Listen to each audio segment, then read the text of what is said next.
Welcome everyone. इस video में हम निफ्टी का एनालिसिस देख लेते हैं कि मंडे हमें किस तरीके से मूवमेंट देखने को मिलेगा निफ्टी में, और हमने आज के लिए क्या एनालिसिस किया था, मार्केट ने हमें किस तरीके से मूवमेंट दिखाया।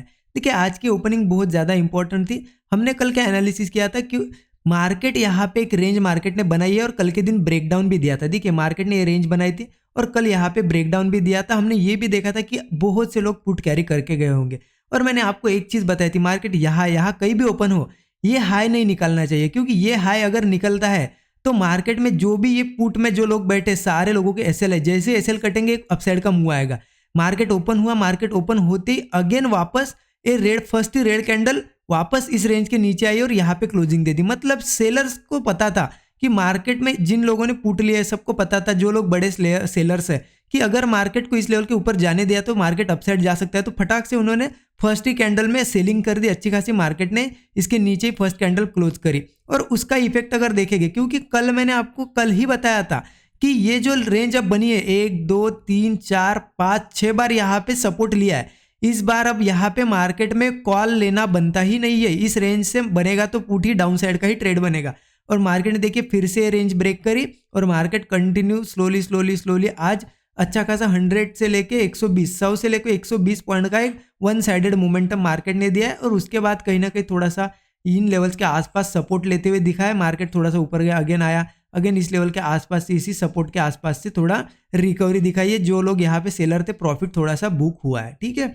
तो इस तरीके से ये रेंज ने आज के दिन ट्रेड दिया है। मार्केट टिक नहीं पाया, वापस आया रेंज के नीचे अच्छा खासा। यहाँ पे जिन लोगों ने पुट लिया बहुत अच्छा प्रॉफिट आज के दिन बना है। अब मंडे कैसे ट्रेड करना है, देखिए मंडे के लिए मैं आपको थोड़ा 15 मिनट चार्ट पे लेके जाता हूँ। 15 मिनट पे आपको मैं सारा एनालिसिस समझाता हूँ। देखिए क्या है यहाँ पे, अगर आप क्लियरली देखोगे हमें कैसे ट्रेड करना है मंडे के दिन। ये जो रेंज बनी थी, अभी जो रेंज बनी है देखिए क्लोजिंग के टाइम, क्योंकि पहले तो एक रेंज थी मार्केट की, हमें पता है एक ये रेंज थी ना, ये रेंज ब्रेक हुई है, मार्केट ने डाउन साइड मूव दिया है। अब फिर से एक रेंज बनाई थी, अब ये रेंज के ऊपर यहाँ पे ये रेंज ऊपर ब्रेक करिए, तो ये रेंज हमारे लिए बहुत ज़्यादा इंपॉर्टेंट है। अब मार्केट को अगर ऊपर भी जाना है तो इसके नीचे ट्रेड नहीं करना चाहिए, क्योंकि मार्केट अगर ये रेंज जो बनी है 15 मिनट पे आपको दिख रही है, ये जो है रेजिस्टेंस पॉइंट दिख रहे हैं, यहाँ पे भी होल्ड किया मार्केट ने रेजिस्टेंस। अगर मार्केट यहाँ कहीं ओपन होकर अगेन इस रेंज के अंदर आ जाता है, ये लेवल आ जाते हैं 18,270, तो यहाँ पे सीधे थोड़ा देर भी यहाँ पे मार्केट अगर यहाँ पे इसके नीचे ट्रेड करता है, देखिए एक 5 मिनट की भी कैंडल अगर 18,270 के नीचे यहाँ पे क्लोजिंग अगर मिलती है तो मार्केट फिर हम पुट साइड का ट्रेड ले सकते हैं। स्टॉप लॉस ज़्यादा बड़ा नहीं देना है, 15-20 पॉइंट का दे सकते हैं हम लोग। और फर्स्ट टारगेट फिर इन लोगों के आसपास का हमें यहाँ पे मिलेगा, जो कि होगा हमारा 18,210 का एक टारगेट होगा। मार्केट अगर यहाँ से कंटिन्यू निकलता है तो फिर सीधे 18,160 तक का टारगेट हमें देखने को मिलेगा। तो ये हमारा फर्स्ट टारगेट है, ये सेकंड टारगेट ध्यान रखना इस लेवल के नीचे अगर मार्केट निकलता है तो, ठीक है। और गैप डाउन भी होता है, मान लेते हैं गैप डाउन भी हुआ या इस रेंज के नीचे गैप डाउन हुआ 18,210 के नीचे, और यहाँ 5-10 मिनट ट्रेड करता है तो हमारा पुट का ही व्यू रहेगा, डाउन साइड का हम ट्रेड लेंगे और ये 18,160 का टारगेट हमारा रहेगा नीचे का लगभग, ठीक है। ध्यान रखना इस चीज़ के बारे में। अब मार्केट अगर यहाँ कहीं ओपन होकर ऊपर जाता है तो क्या करना है, देखिए फिर ये मिटा देता है और मैं आपको समझाता हूँ। मार्केट में देखिए क्या है ना, यहाँ पे ऊपर के साइड मार्केट ने अब बहुत अच्छी, देखिए मैं आपको यहाँ पे मार्क भी करके दिखाता हूँ, 15 मिनट का ही चार्ट लगा के रखा है। ऊपर एक ट्रेंड लाइन आ जाती है, एक ट्रेंड लाइन यहाँ से मार्क कर देता हूँ। देखिए ये ट्रेंड लाइन इंपॉर्टेंट इसलिए क्योंकि मार्केट जब यहाँ पे गया है, देखिए ट्राई किया है, ब्रेक नहीं कर पाया, फिर से गया ब्रेक नहीं कर पाया, अगेन इस लेवल के आसपास आया, यहाँ से गिरा, फिर से यहाँ पे रुका मार्केट, लेकिन फिर से यहाँ पे गिरा। और आज भी ओपनिंग कहीं ना कहीं इस रेंज के आसपास ही हुई मार्केट में, दिखे जो ट्रेंड लाइन है उसी के आसपास हुई और मार्केट यहाँ से गिरा। तो इसलिए ये रेंज जो है, ये ट्रेंड लाइन जो है ऊपर की, ये बहुत ही ज़्यादा इंपॉर्टेंट है। अब हम अप साइड का ट्रेड देखिए, कहीं ना कहीं हम इस ट्रेंड लाइन के ऊपर अगर ब्रेक करता है तो एक तगड़ा मूव हमें मिल सकता है, क्योंकि मार्केट ने बार बार टेस्ट किया। लेकिन एक चीज़ ध्यान रखना, मैं आपको समझाता हूँ, थोड़ा सा साइकोलॉजी को समझिए। देखिए ये ट्रेंड लाइन आप मार्क करके रखिए। अब है क्या, मार्केट यहाँ से ऊपर आ रहा है, देखिए कंटिन्यू ऊपर आ रहा है, अब यहाँ से फिर ऊपर आएगा, ठीक है। सीधे अगर यहाँ ओपन होता है और ये ब्रेक करता है तो क्या हो सकता है, मार्केट यहाँ ऊपर जाने के बाद अगेन क्या होता है, अगर कोई ट्रेंड लाइन है, ये इंपॉर्टेंट ट्रेंड लाइन है, अगर ये ब्रेक होती है तो मार्केट क्या करता है, एक बार इसे टेस्ट करने आता है। तो टेस्ट भी कब करता है, देखिए आप लोग क्या कहते हो कि ब्रेकआउट फेल हुआ। ब्रेकआउट क्यों फेल होगा, क्योंकि मार्केट यहाँ से आ रहा है और यहाँ से फिर यहाँ ओपन होकर ऊपर जाएगा, और आप ब्रेक करने के बाद अगर हम कॉल ले रहे हैं यहाँ पे तो क्या होगा, थोड़ा सा ऊपर जाएगा, थोड़ी सी भी यहाँ पे प्रॉफिट बुकिंग आएगी तो एसएल लग जाएगा, है ना। तो इसलिए क्या करना है, मार्केट ने क्या करना चाहिए, यहाँ पे कहीं ओपन हो या यहाँ पे हो, मार्केट थोड़ा देर यहाँ रुकना चाहिए, ठीक है।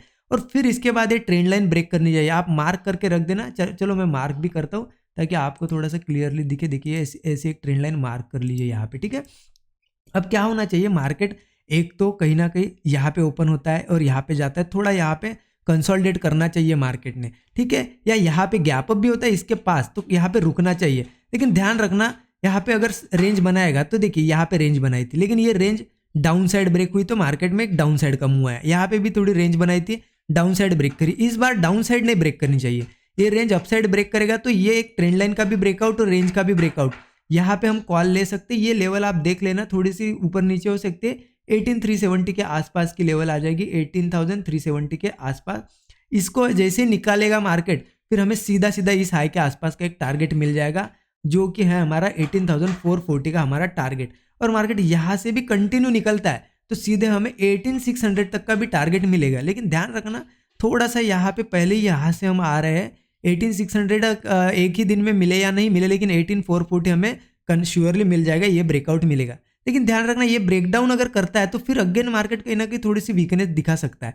अगर यहाँ ब्रेकडाउन पे आप ट्रेड लेना चाहते हो, पुट लीजिए, लेकिन ध्यान रखना, क्योंकि मार्केट देखिए एक बार गिरा, यहाँ से गिरा, यहाँ से गिरा, यहाँ से भी गिरा। अब इतने नीचे आके अगर फिर से इस ट्रेंड लाइन के आसपास आ रहा है तो समझ लीजिए क्यों आ रहा है, क्योंकि ये ट्रेंड लाइन अब उसे ब्रेक करना है। इसने 4 5 6 बार टेस्ट किया, 1 2 3 4 5 बार टेस्ट किया, सिक्स टाइम आ रहा है यहाँ पे, तो ये कहीं ना कहीं ऊपर ब्रेक करके ही मानेगा। तो इसलिए पुट साइड का ट्रेड लेना थोड़ा सा रिस्की है, लेकिन ठीक है। ध्यान रखना, आपको अगर लेना भी है तो बहुत छोटे टारगेट रखने पड़ेंगे, वो स्काल्पिंग जैसा एक ट्रेड लेना पड़ेगा। अगर आप उसमें कंफर्टेबल नहीं हो तो फिर अपसाइड का ही मैं यहाँ पे आपको अपसाइड का ही ट्रेड मैं रिकमेंड करूंगा, ठीक है।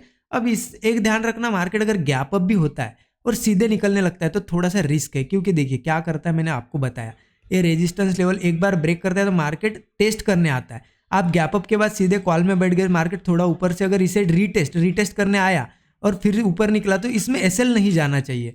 इसलिए क्या ध्यान रखिए, एक तो मार्केट सीधे जाता है तो थोड़ा सा रिट्रेसमेंट लेना चाहिए। इस ट्रेंड लाइन पे अगेन आता है ऐसे, ठीक है, या फिर गैप अप यहाँ कहीं भी होता है, देखिए इन हाइस के आसपास अगर गैप अप होता है और यहाँ से नीचे आता है तो ध्यान रखना इस ट्रेंड लाइन के पास कैसे बिहेव करता है। अगर इस ट्रेंड लाइन के पास होल्ड करके अगर फिर से ऊपर ब्रेकआउट करता है तो फिर हम समझ लेंगे कि ये रीटेस्ट है और यहाँ से ऊपर जा रहा है, फिर टारगेट वही हो गया 18440 18600, ठीक है। लेकिन अगर मार्केट ऊपर कहीं ओपन होता है, नीचे आता है और इस ट्रेंड लाइन पे होल्ड करके अगर इस ट्रेंड लाइन को नीचे ब्रेक करता है तो फिर अगेन वो धीरे धीरे नीचे आएगा, क्योंकि ये इतनी इंपॉर्टेंट ट्रेंड लाइन है। इसको अब ऊपर अगर ब्रेक करे, गैप अप भी करे, तो इसको नीचे नहीं, इसके नीचे नहीं आना चाहिए। इसके नीचे आया तो फिर मार्केट अगेन डाउन साइड आएगा, तो इसका एक ध्यान रखना आप, ठीक है। और गैप अप अगर इस हाई के आसपास भी होता है तो फिर एक काम करना चाहिए, मार्केट अगर मान लेते यहाँ गैप अप भी हुआ, ठीक है, तो मार्केट ने यहाँ पे टाइम स्पेंड करना चाहिए, क्योंकि हम यहाँ से आ रहे हैं, सीधे कॉल में नहीं बैठेंगे। टाइम स्पेंड करके अगर ये 18440 लेवल अगर ब्रेक करेगा तो फिर हम क्या करेंगे, 18440, ठीक है, ये लेवल ध्यान रखना आप लोग। यहाँ पे 18440 अगर ब्रेक करेगा तो कॉल लेंगे हम लोग, 20-25 पॉइंट का स्टॉप लॉस होगा। और फिर अगर क्योंकि यहाँ अगर टाइम बिता के अगर मार्केट निकलता है तो 18600 तक का इजीली हमें मूवमेंट देखने को मिलेगा, ठीक है। तो मैंने आपको gap up, gap down, flat के सारे सिनेरियो बता दिए, ये साइकोलॉजी मैंने समझा दी। अगर कुछ अलग करता है मार्केट, ठीक है, इसके अलावा जो हमने डिस्कस किया, तो हमारे जो फ्री टेलीग्राम है, आपको पता है हमारा टेलीग्राम है, और जो कि बिल्कुल फ्री टेलीग्राम चैनल है, इसी वीडियो के डिस्क्रिप्शन में उसकी लिंक नए लोगों को आपको मिल जाएगी, ज्वाइन कर सकते हो आप लोग। और उसमें मैं कुछ ना कुछ trade setups, important levels share करते रहता हूँ, ताकि आपको कुछ ना कुछ सीखने मिले। वीडियो अच्छा लगा तो लाइक कीजिए, चैनल को सब्सक्राइब करके बेल आइकन दबा दीजिए। Thank you so much everyone.